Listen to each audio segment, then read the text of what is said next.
Boa noite, gente linda. Jesus nos abençoe. A passagem que eu trouxe hoje é pequenininha, é bem enigmática, mas é tão singela que eu tinha, assim, há muito tempo vontade de trazer essa passagem pela singeleza, pela simplicidade, pelo carinho que ela traz. Jesus aparece a Maria Madalena. Lá no finalzinho do Evangelho de João, nós estamos vendo aqui no capítulo 20, do versículo 11 ao versículo 18. É singela e é um carinho entre os dois, Jesus e Maria Madalena. Ela também pode ser chamada de Maria de Magdala. Magdala é a região onde ela nasceu. E naquela época, entre o povo judeu, não sei se ainda era muito comum falar agregar ao nome da pessoa o local onde ele nasceu. Jesus de Nazaré, onde ele morava, né? Então tem muitas passagens que tem isso. E Maria de Magdala é uma região chamada Magdala. Então ela era conhecida como Maria Madalena ou Maria de Magdala.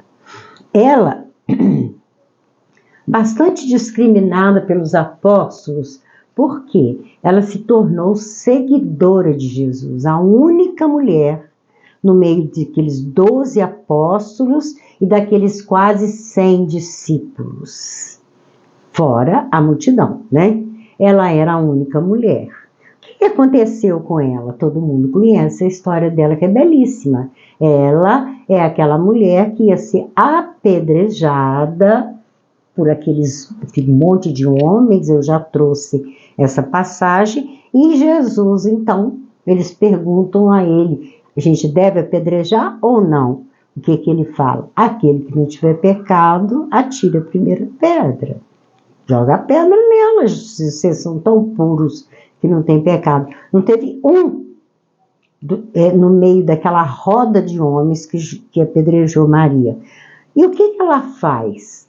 Ela vende tudo que ela tinha, uma mulher rica. Ela havia recebido uma herança dos pais. Então ela tinha um casarão, quase que um palácio. Ela tinha muitas joias, sedas puras, raros perfumes, muito. Ela andava muito chique. E a casa dela era muito frequentada por esses homens. E ela tinha um processo obsessivo muito grande. Reza aí, né, o que diz os apóstolos, os evangelistas, que eram 7 espíritos. E naquele momento, Jesus afastou esses espíritos, né? Ela então passa a seguir Jesus, vende tudo. E ela doa uma grande quantidade aos pobres, mas ela reservou um dinheiro porque ela era muito esperta, uma mulher muito inteligente. Ela passa a sustentar a obra de Jesus. Por quê? Ele e os apóstolos e alguns discípulos andavam o tempo todo pregando, né, a respeito do reino de Deus e curando, consolando e trazendo aqueles belos ensinamentos. Então, eles não podiam, é lógico, eles tinham que comer, vestir, calçar. E ela passou a sustentar todas aquelas despesas. E assim, uma apaixonada nos ensinamentos de Jesus. Depois que Jesus morre lá crucificado, né, aquela tortura hedionda que fizeram com ele ressuscita e ele dita um monte de livros a ela. Esses livros foram condenados pela Igreja Católica, a maioria foram queimados e foram achados agora há pouco tempo muitos livros escritos por ela. Jesus então passa a ditar, ela tinha uma mediunidade muito grande, ele passa a ditar esses ensinamentos para ela. Então assim, eu sou apaixonada nessa história de Maria Madalena com Jesus e o carinho que eles tinham, os dois, um com o outro. Tem até aí alguns autores que dizem que os apóstolos tinham muito ciúme do carinho que ele dedicava a ela e que ele vivia beijando-a. Isso não está aqui no Novo Testamento, não. Isso é alguns autores aí que dizem, né? Então, vamos à passagem, mas a gente tem que recorrer um pouco aos versículos anteriores, que era quando Jesus foi crucificado, tá? Está escrito aqui no Evangelho que ele é morto na cruz, né? Ele morre naquele suplício, naquela tortura, e depois enterrado. E como é que enterrava? Nas pedras, nas montanhas, tinha as cavernas, os buracos. Ou então, eram feitos esses buracos. Colocava o corpo, né, o defunto ali dentro, trazia uma outra pedra grandona e fechava aquele buraco e deixava lá. E com Jesus não foi diferente. Ele morreu. José de Arimateia, que era um grande amigo da família de Jesus, pediu a Pôncio Pilatos se ele podia levar o corpo de Jesus para a sepultura que pertencia a ele. Igual nos dias de hoje, não tem famílias que têm túmulos no cemitério, ele tinha o dele, da família dele. E Pilatos, então, permite, já que já está morto, você faz o que você quiser. E José de Arimateia levou. A gente tem que explicar para saber por que Maria Madalena faz isso aqui que ela fez. Tá? Começa no versículo 11 do capítulo 20. E Maria era muito chamada de Maria. Maria era um nome muito comum. Ou Maria, Mariá ou Miriam. E Maria estava chorando fora. Fora onde? Jesus, o corpo de Jesus sepultado dentro lá daquela gruta, daquela pedra, daquela fenda, e Maria está fora chorando, junto ao sepulcro. Estando ela, pois, chorando, abaixou-se para o sepulcro.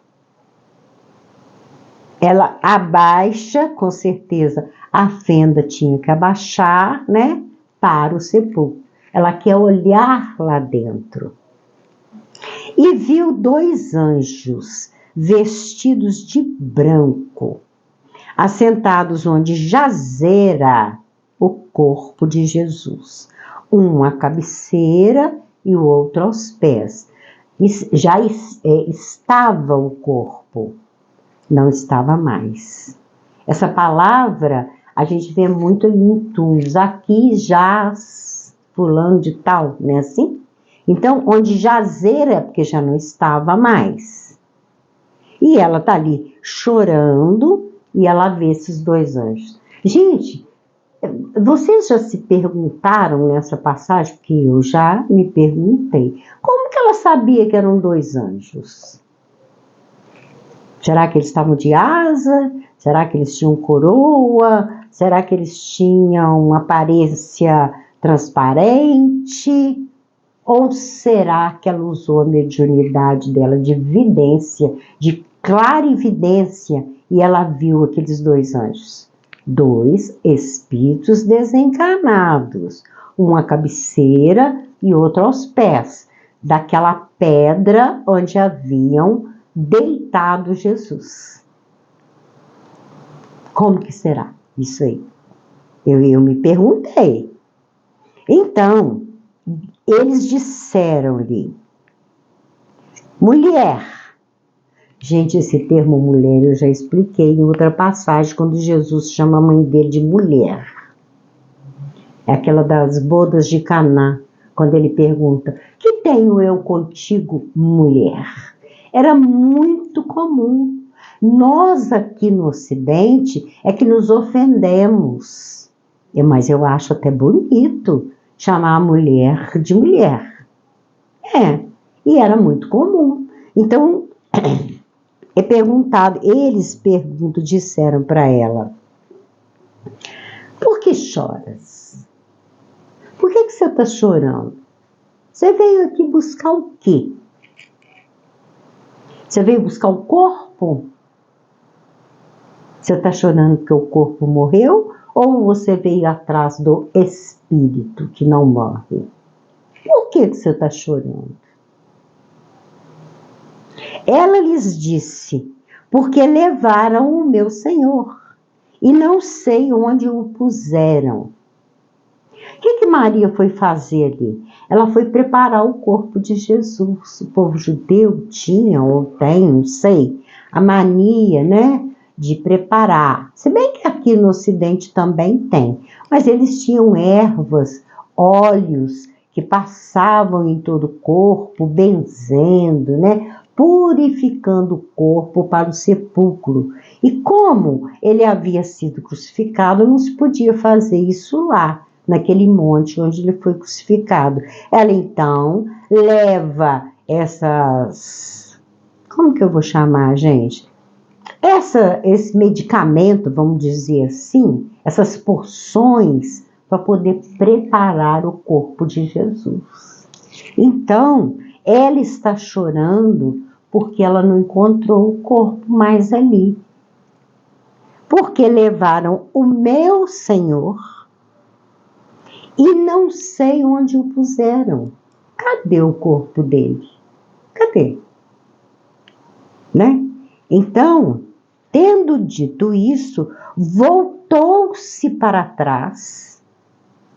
Ela virou para a entrada daquela caverna, daquele sepulcro, né?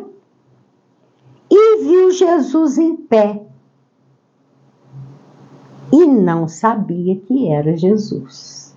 Aqui a gente tem uma explicação para dar. Ora, se até ontem à noite, na hora da morte lá na cruz, ela estava vendo Jesus, reconhecendo Jesus, por que agora, apenas com o hiato de uma noite, ela não está reconhecendo Jesus? Gente, Jesus havia desencarnado. E isso acontece com qualquer um de nós. Ao desencarnar, nós vamos ter a nossa aparência, essa mesma aparência, só que muito mais novos, viçosos, pele bonita, cabelos alinhados, é o nosso corpo espiritual. Nós não vamos ser vistos daquela mesma forma que estávamos sendo vistos, exceto em casos de pessoa muito más, cruéis contra as leis de Deus, que pode desencarnar e se encontrar num estado de feiura, de monstruosidade, mostrando as suas cores deletérias, de energia nefasta por causa dos crimes cometidos. Mas quando, e principalmente no caso de Jesus, você imagina que beleza que ele não devia estar. E ela não o reconheceu. Então, ela viu Jesus em pé, mas não sabia que era Jesus. Disse-lhe Jesus: mulher, por que choras? Por que você está chorando? Quero ninguém chorando aqui, não. Você veio aqui buscar o quê? Um corpo todo machucado? Ferido? Apunhalado? Aquela espada que foi enfiada do lado direito, né? Das costelas dele, aquela coroa de espinho que sangrou, aqueles joelhos sangrando, aquelas mãos perfuradas, pés perfurados pelos cravos lá da crucificação, aquele corpo exaurido, porque quando fincaram a espada nele, ele sangrou. Então, você está buscando o quê? E aqui a gente vai fazer um adendo. Nós convivemos com figuras tão feias nessas igrejas e também nos cemitérios, nas capelas, por aí afora, retratos ou figuras em madeira, gesso, barro, porcelana, nós deparamos com tanta figura feia, né? Eu já contei, mas eu vou contar de novo. Eu fui criada numa cidadezinha do interior aqui de Minas Gerais, onde eu nasci, chamada Visconde do Rio Branco, aqui na zona da Mata Mineira. E lá tinha a matriz, a igreja principal, que era de São João Batista. O padre era bravo, gente, tal dia, eu acho que Raul, o padre Raul. O homem era uma peste, brigão, uma coisa horrorosa. Mas a gente entrava dentro daquela igreja, minha avó e a minha mãe às vezes me levavam, eu criança pequenininha, eu tinha pavor. Lá tinha um esquife de vidro e deitado dentro desse esquife estava a estátua de Jesus. Gente, sangue da cabeça aos pés. Uma figura sofrida, isso aqui tudo magro, aquela coroa de espinho enfiada pela pele dele afora, e aquele cabelo, você sabe que eles faziam de cabelo humano, é horrível, aquilo ressecado, aquele olho de vidro arregalado, e aqueles joelhos sangrando, e aquelas mãos furadas. Eu tinha horror daquilo. Ou então, aquele Jesus na cruz, que muitas casas têm e muitas igrejas têm. Ainda coloca na frente, né? Atrás do altar, e quem está aqui na plateia fica vendo aquela situação ali. Nas cartas de Cristo, que eu costumo citar muito aqui, são lindas, são 9 cartas maravilhosas. Ele pede para nós acabarmos com essa imagem. 2024 anos, esquece essa crucificação. Porque nós temos a mania de lembrar de Jesus em 2 situações. Ou Jesus neném, até chamado de Menino Jesus. Até o Roberto Carlos tem uma música, né? Menino Jesus. Aquele bebezinho lá na manjedoura, pobrezinho, envolto em panos, como diz o evangelista Lucas. Ou então, a gente tem a visão dele lá na morte, crucificado, sofredor. Aí eu vou perguntar para vocês, esse Jesus aí, nessas 2 situações, pode fazer alguma coisa por a gente?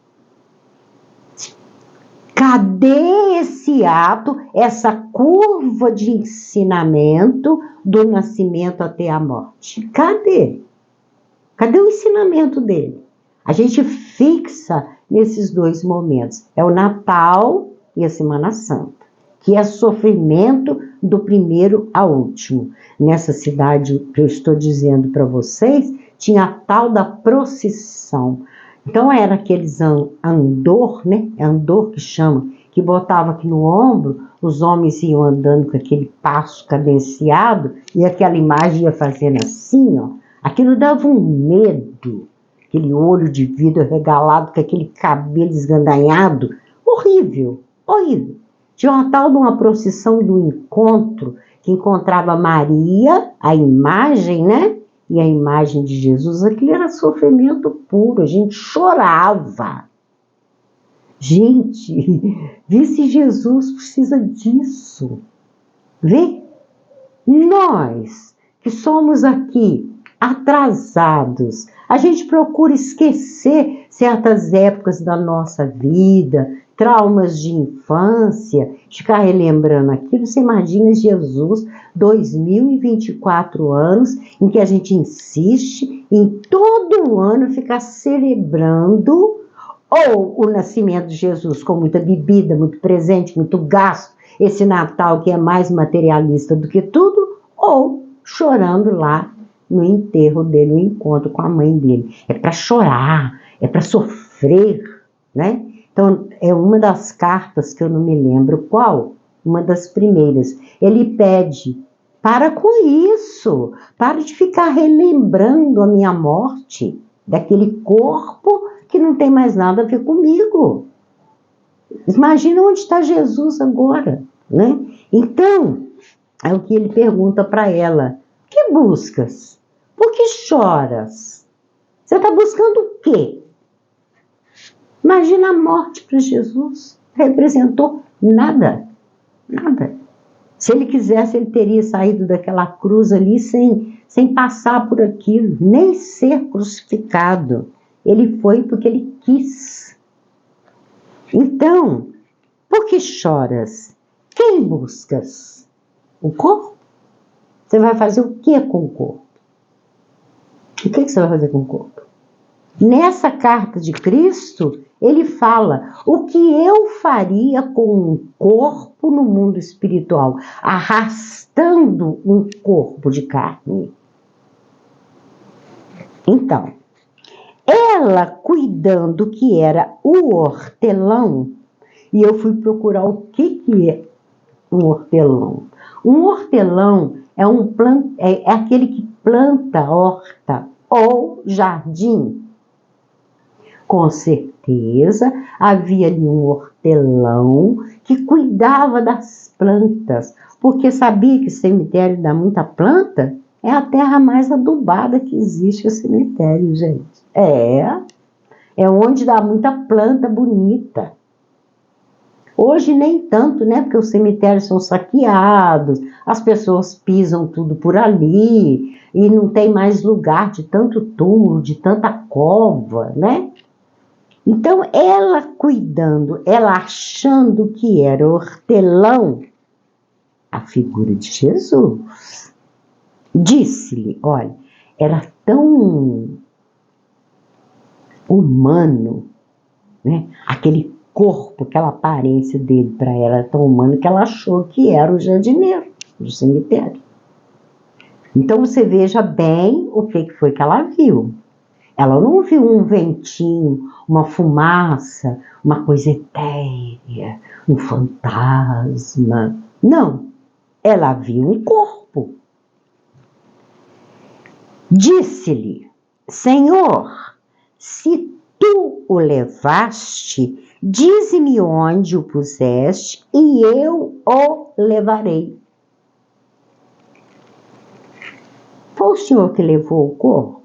Me fala onde que tá que eu levarei. Levarei para onde? Vou preparar e vou arrumar um lugar para enterrar. Pode deixar por minha conta, que eu farei isso aí.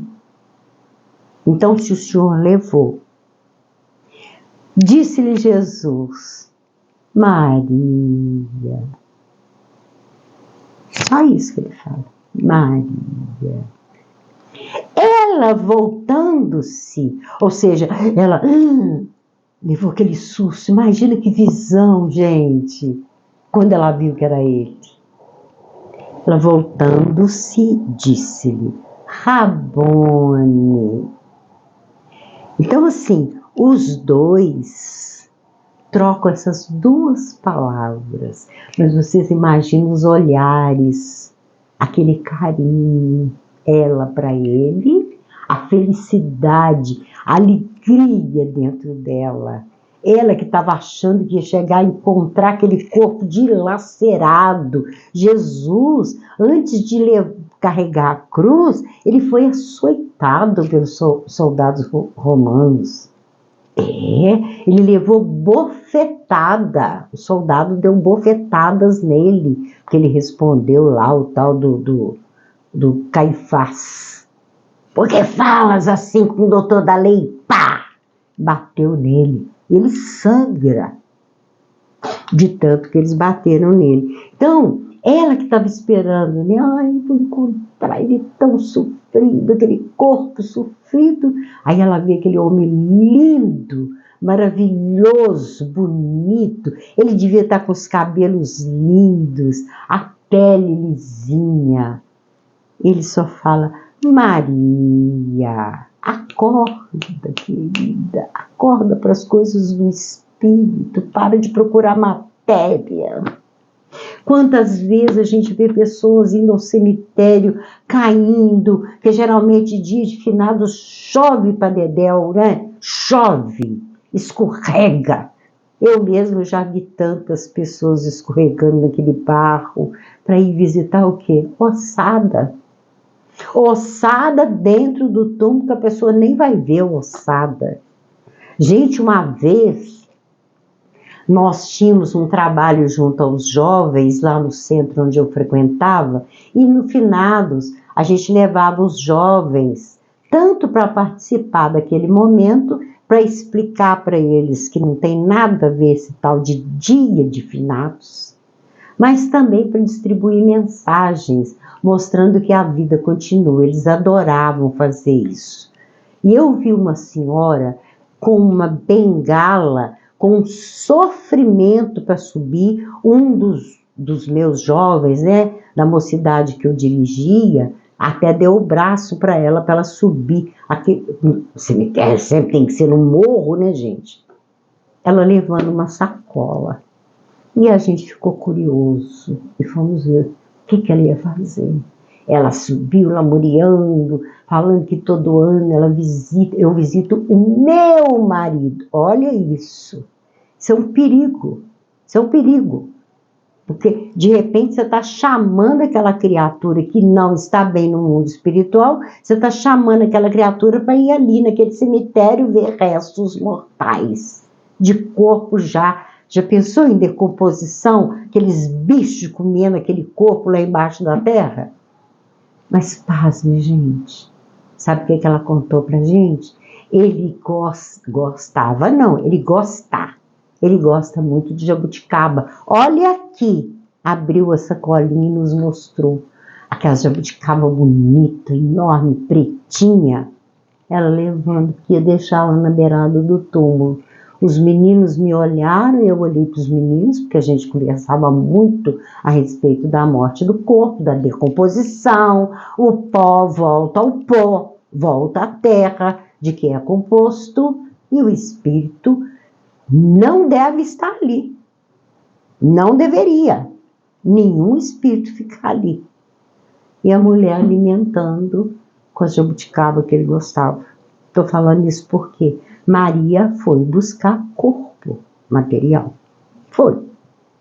Ela, então, disse-lhe Rabone. O que é Rabone? Mestre. Lá na língua lá dos pessoal de Israel, dos judeus, Rabone. Tem uma outra passagem que ela chama ele de Rabonezinho, mestrezinho. É muito bonito isso. Disse-lhe Jesus: não me detenhas, porque ainda não subi para o meu Pai. Não queira que eu fique aqui não, tá, Maria? Numa outra passagem ele pede a ela: não me toques. Eu ainda não fui ao Pai. Acabou de desencarnar, sobe, vai para o mundo espiritual. Mas como Jesus, um espírito muito evoluído, ele ia ter com o Pai. Antes dos seus feitos de ressuscitado, porque Jesus trabalha muito depois de ressuscitado, muito. Mas, vai para os meus irmãos e dize-lhes que eu subo para o meu Pai e vosso Pai. Gente, Jesus nunca falou que ele era Deus, não. Olha essa passagem aqui. Eu vou para o meu Pai e vosso Pai. Não me detenha, não me toca, eu tenho que ir, tá, Maria? Eu queria só me mostrar para você. Mas ela fica extasiada. E ela sai depois, é lógico, ele deve ter dissipado, né, aquela aparição, ele tinha poder para isso. Ela, então, sai correndo e vai falar para os discípulos. Último versículo aqui. Maria Madalena foi e anunciou aos discípulos que vira o Senhor e que ele lhe dissera isto.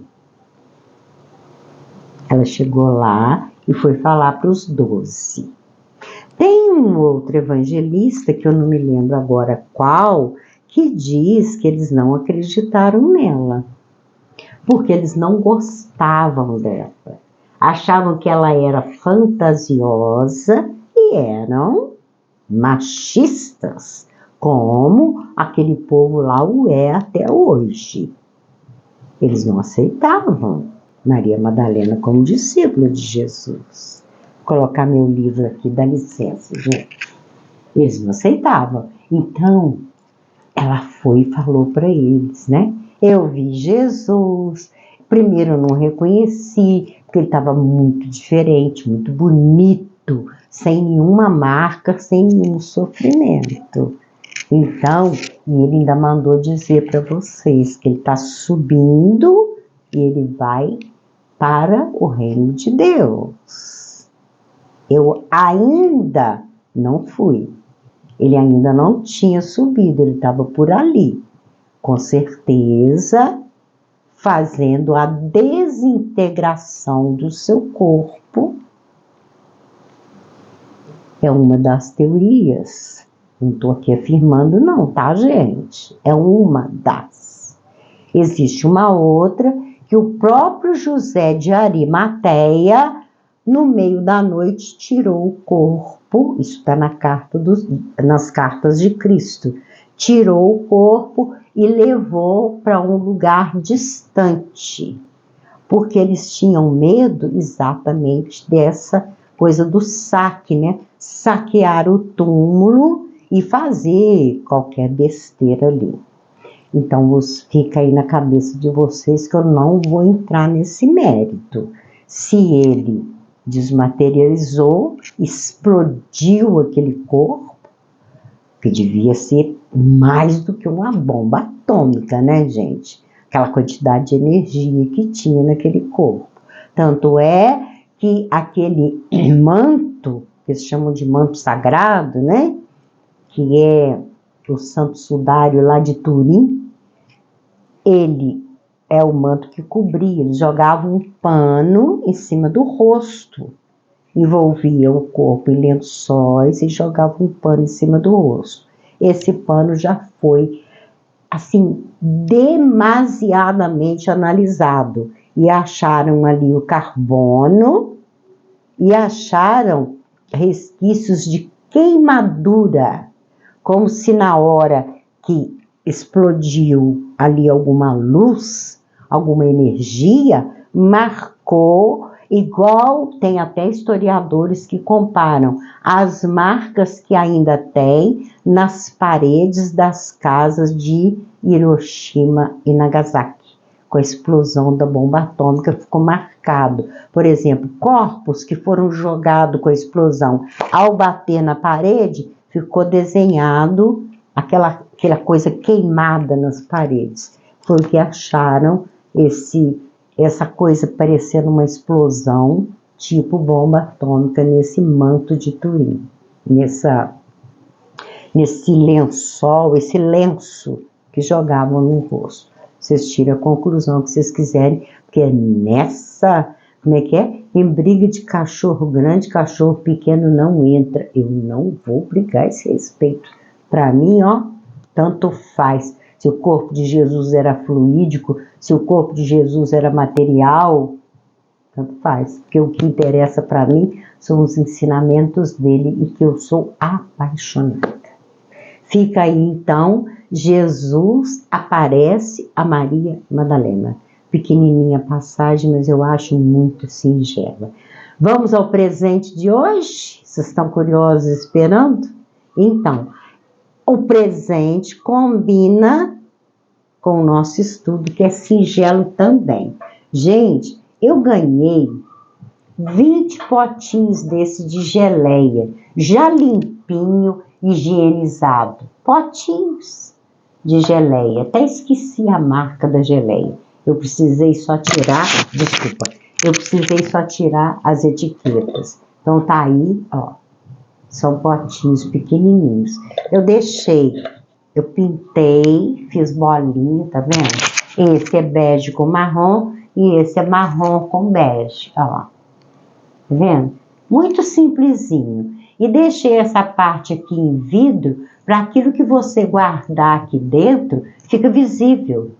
Eu pensei em bijuteria, separar anel de brinco, cordão, né? Pôr o anel para um lado, o brinco para o outro, ou tempero de cozinha. Aí fica para escolha de quem quiser levar os 2 potinhos, os 2, tá?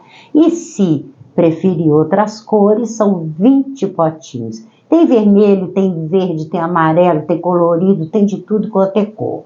Tá aí, então, se vocês quiserem, tá à disposição de presente para vocês, tá? Que Jesus nos abençoe. Vamos à nossa frase?